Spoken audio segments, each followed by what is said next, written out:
Hi, my name is Pete, and I live in Eagle River, Alaska. I have been a partner with InLight Connection for about 5 years. I actually have known of Doug and InLight Connection for, I think, about 8 years or so. And I first saw Doug in person here in Alaska. He was doing a prophetic conference. And at the time, I was in a very bad place of my life, spiritually and personally. And I was upset with the church and with church people, had been hurt by the church, and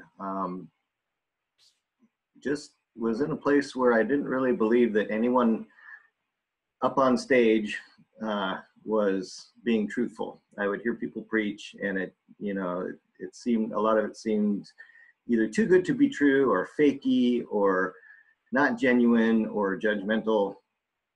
And so I went to that conference hoping that I would see something that could help me get out of the funk that I was in. And it's interesting because at the time I was struggling with alcohol. So Doug's main, I think he spoke 3 or 4 times. And the one where the main focus was on his ministry, I actually was there drunk. And but I think it was the 3rd time that I heard him speak that week. And something in my heart, that was the first time in a long time that I heard someone speak that my heart just knew that person up on stage was real, that he wasn't up there begging for money. He wasn't up there trying to sell books and tapes in the back. He wasn't telling me a bunch of too good to be true stuff that I was going to get disappointed with later. And I can't even explain what it was. It was something in his voice and his mannerism, but more than that, it was something in his eyes that I just saw that this is a real person. This is a true man of God.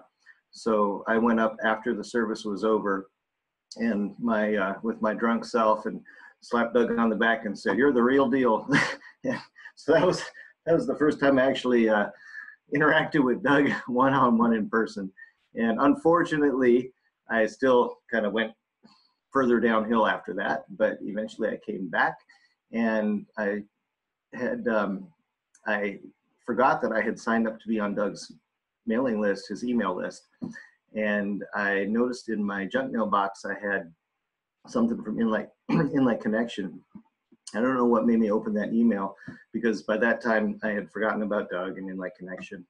And I opened the email, and I remembered him. I saw the picture, and I thought, oh, that's that guy that even in my drunken stupor, I knew that he was real. So I reconnected with his ministry. Even interacting with his staff has been helpful to me. He has a saying, "Love, not judge," and I have seen that lived out. It's not just a slogan or something catchy to say. It's truly from his heart. And I've seen that, and I feel that. And that's why I support InLight Connection.